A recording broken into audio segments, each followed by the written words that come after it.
मी doctor Sunil होरा गेले 35 वर्ष पुण्यामध्ये आयुर्वेदिक उपचार पद्धतीने रुग्णसेवा करत आहे. आज आपण मानेचे मणक्याबद्दल चर्चा करणार आहोत. मनुष्य शरीरामध्ये मानेचे 5 मणके असतात, पाठीचे 12 मणके असतात, कमरेचे 3 मणके असतात व माकडाचे 5 मणके असतात. पैकी माकडाचे 5 मणके हे एकमेकाला जोडलेले असतात, परंतु मानेचे मणके, पाठीचे मणके आणि कमरेच्या मणक्यामध्ये 2 मणक्यामध्ये डिस्क असते.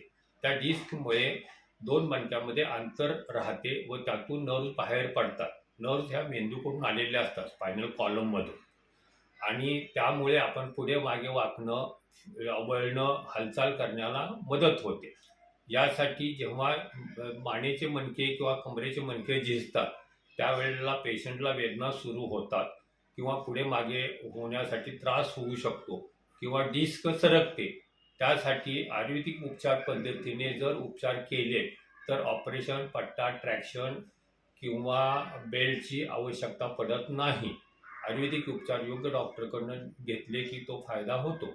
आमच्या माहितीप्रमाणे आयुर्वेदिक सिद्ध तेलाने व आयुर्वेदिक उपचार गोळ्या घेतल्यानंतर यातून पूर्णपर्यंत आत्तापर्यंत आमच्याकडे हजारो रुग्ण बरे झालेले आहेत. आपणास आमच्या क्लिनिकबद्दल माहिती हवी असल्यास खालील फोन नंबरवर आपण संपर्क साधू शकता.